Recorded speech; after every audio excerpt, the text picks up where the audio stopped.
Good afternoon. My name is Peter Aleskis, and I'm the National Sales Manager here at Test Products International in Beaverton, Oregon. And I'm here this afternoon with our Model 440, which is a 1 megahertz oscilloscope and a true RMS digital multimeter.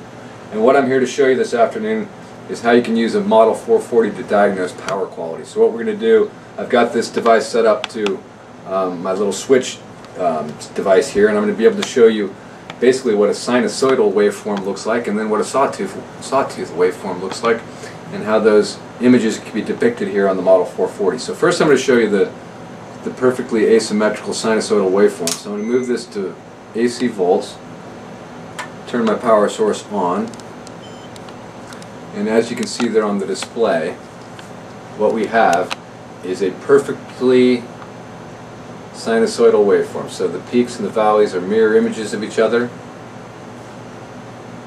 and you can perceive by that you have a nice clean power quality.